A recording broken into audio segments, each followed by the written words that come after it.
a semana somos convidados a fazer uma pausa consciente para olhar a instituição com profundidade, isto é, reconhecer o caminho percorrido, valorizar o que nos une e renovar o sentido da missão que nos anima.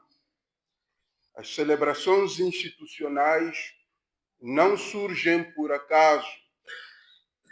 Acompanham a história da humanidade desde os seus primórdios e revelam a necessidade que os povos sempre tiveram de afirmar a sua identidade, fortalecer a sua coesão e projetar o futuro com esperança.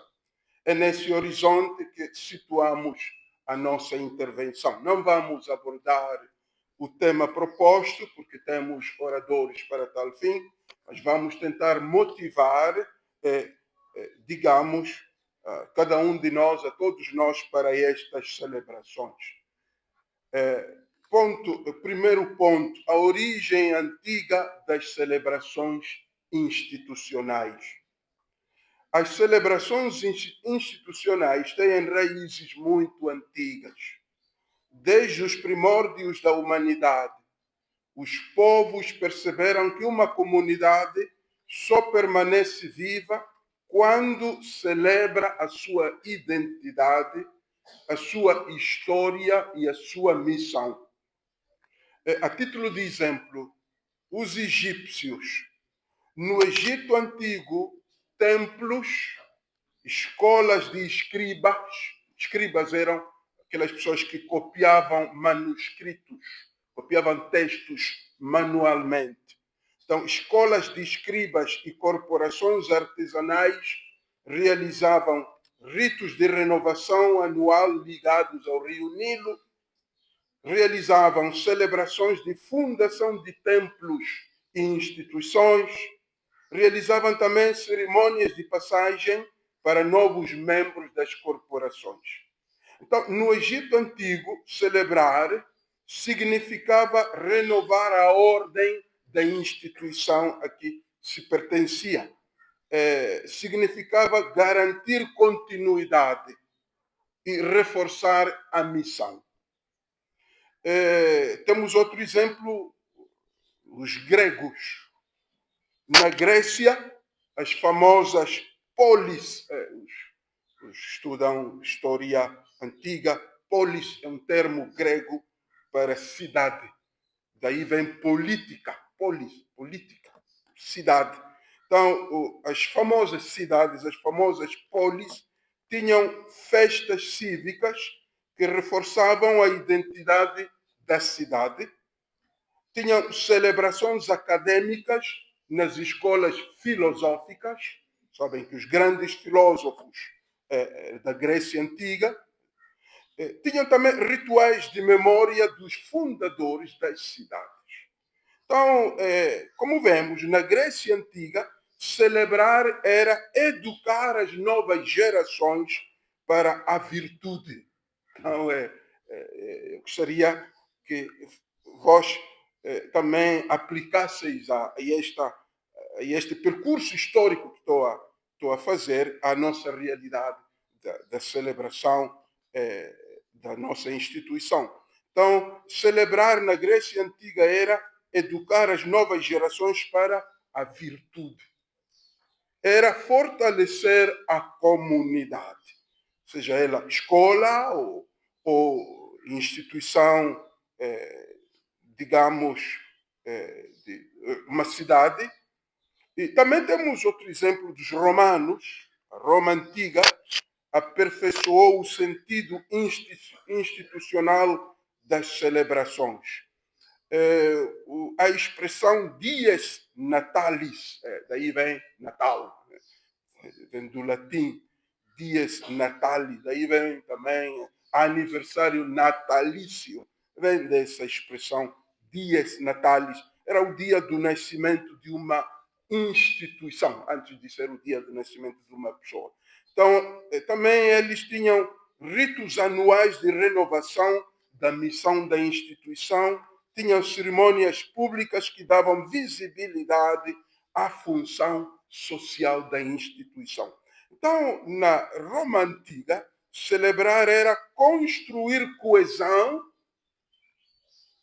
e continuidade histórica. Temos também mais próximo a nós os povos africanos tradicionais. Em África, sabemos-lo, as comunidades sempre valorizaram ritos de iniciação, celebrações de colheita e de vida comunitária, memórias de antepassados, rituais de reconciliação entre pessoas, ou entre povos e tribos. Celebrar aqui no nosso contexto é reconectar-se com a origem. Celebrar um dia, uma semana, reconectar-se com a origem, fortalecer a comunidade, renovar a vida. Qual é a relevância, então, destas celebrações que fazemos? A semana, esta do Isma, insere-se nesta tradição milenar, que não é invenção nossa, nem do Isma, nem de nenhuma instituição de hoje em dia. É mesmo uma tradição milenar que nós herdamos. Não é apenas um evento no calendário da instituição. É um momento de renovação institucional, através das palestras, das intervenções. É um momento de renovação institucional. Então, estas celebrações reforçam, primeiro, a identidade.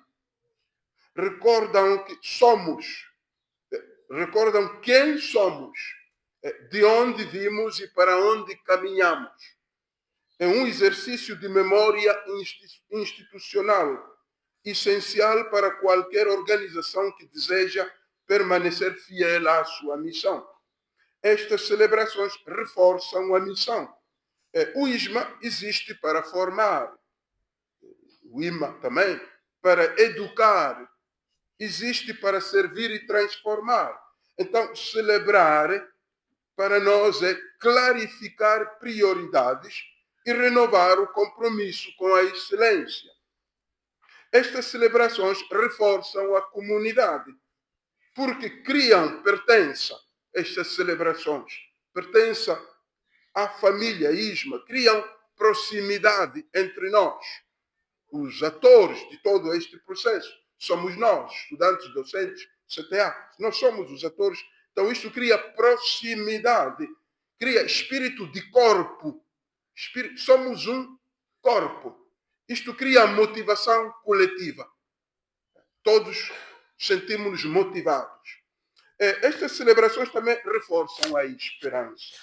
Num contexto social desafiante, celebrar esta semana, estes dias, é afirmar que acreditamos no futuro, que investimos na juventude, que valorizamos o conhecimento, que confiamos na força transformadora da educação. Quais as atitudes para melhorar, para melhor celebrar estes eventos? Quais as atitudes? A primeira é a participação ativa. Celebrar não é apenas assistir, não é apenas estar presente. É envolver-se. É envolver-se no que se partilha, no que se faz, no que se diz. Cada membro deve sentir que a semana, que estes dias lhe pertencem. Não são da direção, não são dos docentes, não são dos palestrantes. Estes dias são meus, são nossos. Outra atitude para melhor celebrar é a atitude da gratidão. A gratidão. Celebrar é agradecer. Aqui está, digamos, a força destes dias, a gratidão.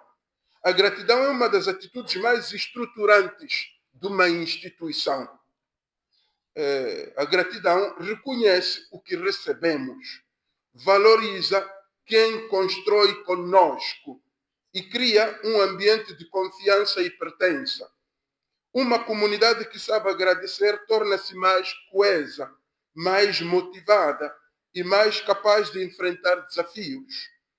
Por isso, celebrar para nós é também um exercício de gratidão profunda aos fundadores desta instituição que lançaram as bases e sonharam o futuro.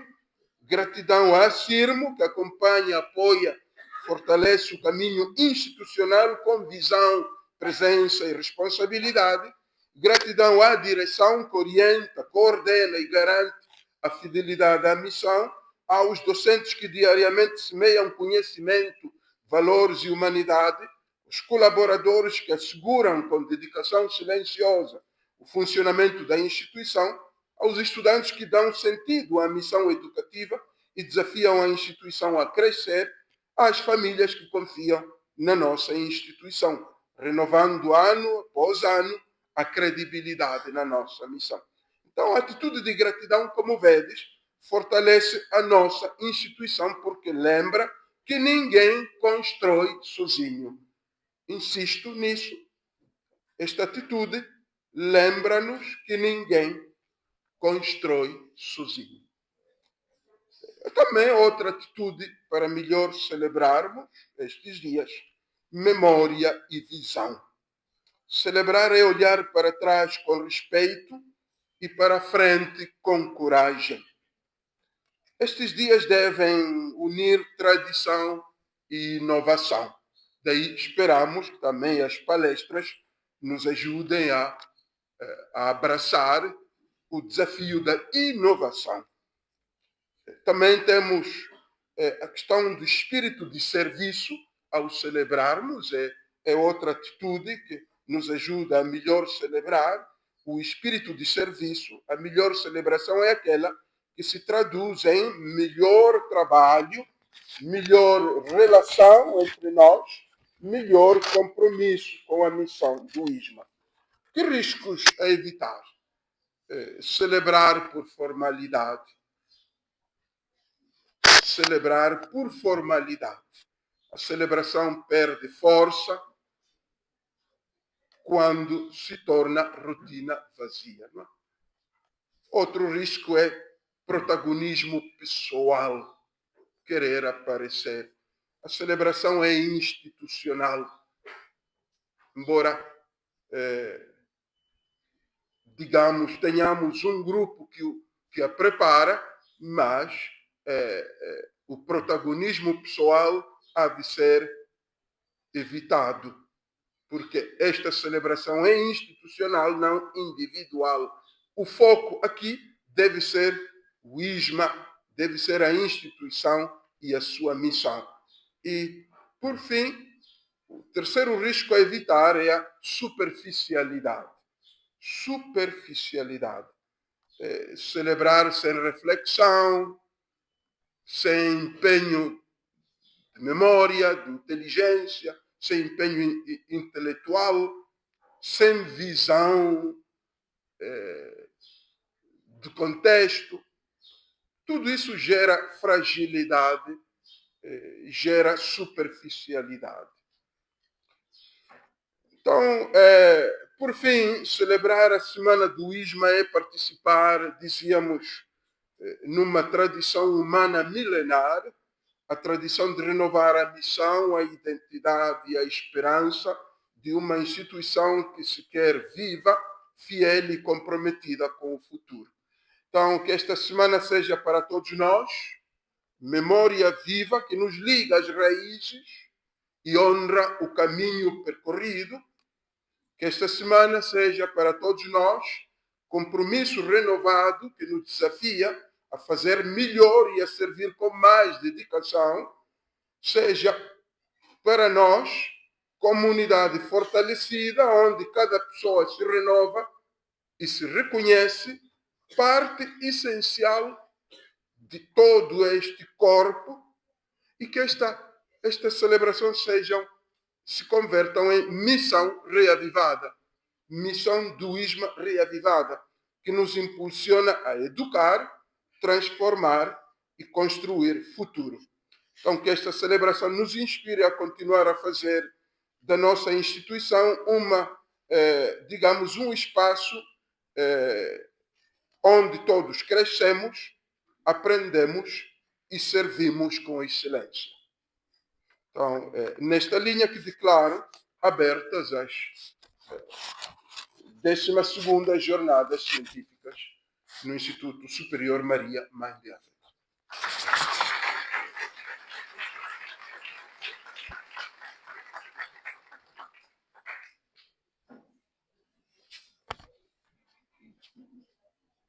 Muito obrigada ao Magno Chanceler pelas singelas palavras e pelo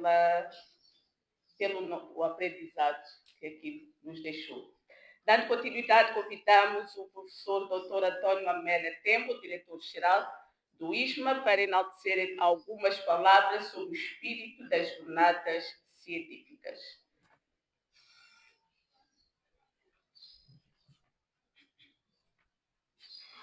Ok. Parece que sou mais alto. Ok, obrigado. Mais uma vez.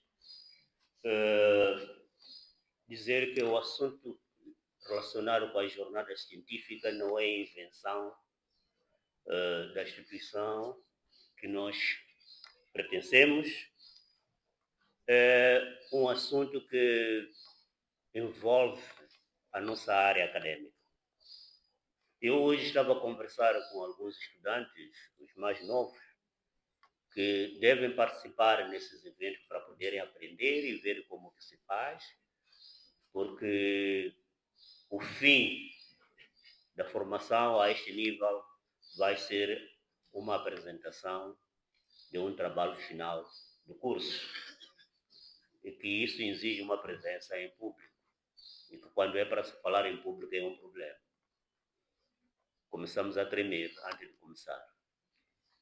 E que também, talvez antes de começar com a minha intervenção, para não me esquecer, face a algumas situações que estão a acontecer com relação à jornada científica, vamos ser obrigados a ter que rever o regulamento de avaliação.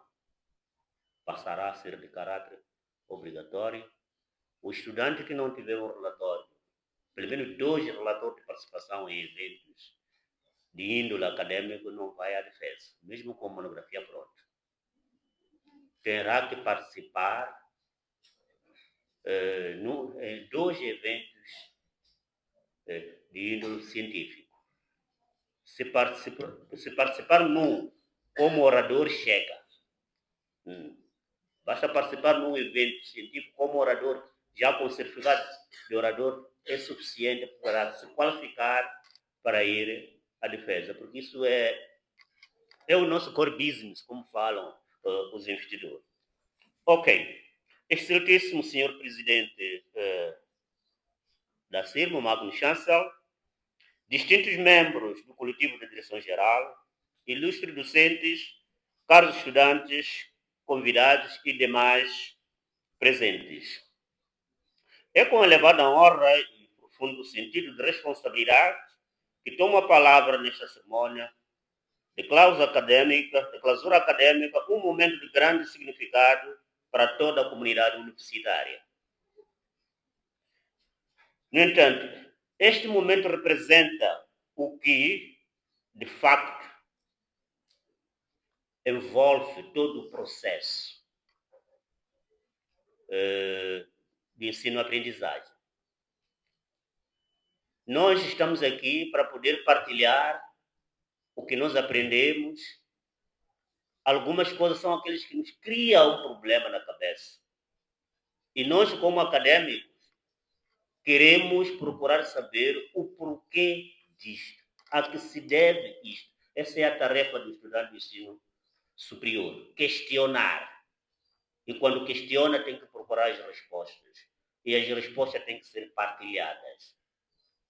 Essa é a nossa função. Quando a gente partilha as respostas das nossas investigações, estamos a ajudar a trazer soluções para a sociedade. Porque aí os nossos governantes, os gestores, os políticos terão subsídios para a execução dos seus programas de governação. Essa é que é a essência importante das jornadas científicas. Partilhar aquilo que nós investigamos. E para investigarmos, é que essa coisa que nós investigamos nos incomoda, primeiro, a mim, e se incomoda a mim como cidadão, também incomoda aos outros, logo incomoda a sociedade. No entanto, a essência fundamental das jornadas científicas é partilha do conhecimento produzido. Aí convidamos não só os nossos docentes, mas também os nossos estudantes. Seria bom que começaram de agora, a partir mais ou menos do terceiro, o ano que é o quinto, sexto semestre, não é isso? Quinto, sexto semestre, já devem começar a se preocupar em partilhar algo. Pode ser em um grupo de 2, de 3, de 4, ou associados aos professores de determinadas disciplinas e trazerem aqui. Porque é isso que dá valor a vocês como estudantes. Eu tenho dito que vocês são os mais importantes desta casa. Os estudantes são os mais importantes desta casa. Quando vocês não estão aqui, isso aqui mete medo. Mete medo, porque não há aquele movimento, não há aquele barulho. No entanto, eu, assim, de uma forma resumida, é isso que eu posso dizer, que a essência da jornada científica é partilha do conhecimento que é produzido. Pode ser na sala de aula, pode ser fora dela. Este é que é o ambiente próprio para isso. Outra coisa é que quando nós produzimos o conhecimento e não publicamos, não fizemos nada. Porque quando a gente não publicamos, não fizemos nada. Outras pessoas podem fazer a mesma coisa, pensando que estão a fazer pela primeira vez. Quando já foi feito, só que não foi partilhado em canais próprios, que são canais de publicação. No entanto, tudo que é conhecimento deve ser do consumo público. No entanto, não vou me alongar muito. No entanto, eu agradeço, penso que a essência é essa, partilharmos aquilo que nós investigamos com os demais colegas. Repito, vai passar a ser de caráter obrigatório. Vamos rever o regulamento da avaliação. Vai ser uma exigência daqui para frente. Não estou a dizer que isso vai entrar em vigor em 2026. Não, porque o regulamento tem que ser partilhado. A Associação dos Estudantes do ISMA tem que se pronunciar. O chefe de turma tem que se pronunciar. As turmas têm que se pronunciar. Por isso é que nos vossos horários, penso que aparece um sítio aí que vem reunião. Não é borla. É para vocês debaterem assuntos que interessam a turma e a instituição e trazer as vossas propostas à direção através de canais próprios que vocês conhecem. Que é o chefe de turma, coordenador do curso, presidente da Associação dos Estudantes, representante do corpo docente, direção pedagógica. Depois as coisas chegam à direção. Vocês sabem dessas coisas. No entanto, muito obrigado pela